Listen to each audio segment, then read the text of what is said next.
Welcome back to Primetime News. Special welcome to folks on onespotmedia.com.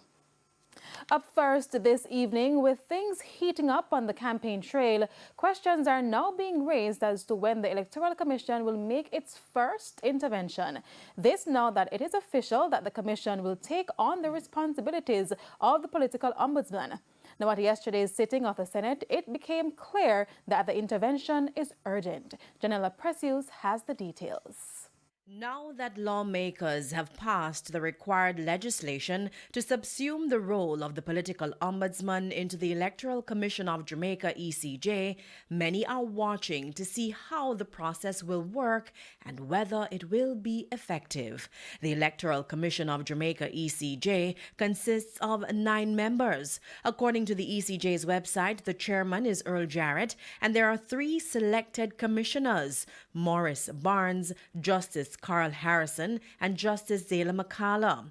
The other members include Director of Elections Glasspool Brown, Wentworth Skeffrey, and Dr. Dayton Campbell, who are nominated PNP commissioners, and Tom Tavares Finson KC and Andre Franklin, the JLP commissioners. They're now tasked with conducting investigations into actions that may constitute or are likely to constitute a breach of the Political Code of Conduct, which was signed by the political parties.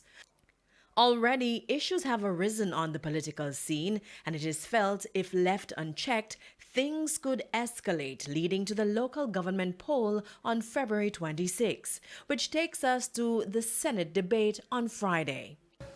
We need to move away from what I saw yesterday in Southeast St. Catherine, where man claim ownership of constituency that lead to violence. The signs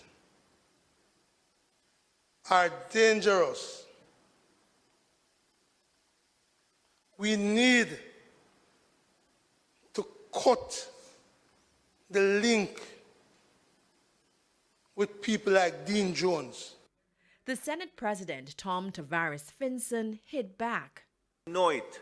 What is not right? Know that you are not right. It's not before the court. What you are doing is not right. It's not before the court. And you have a situation where the leader of your party has referred to a former member of your party as a traitor.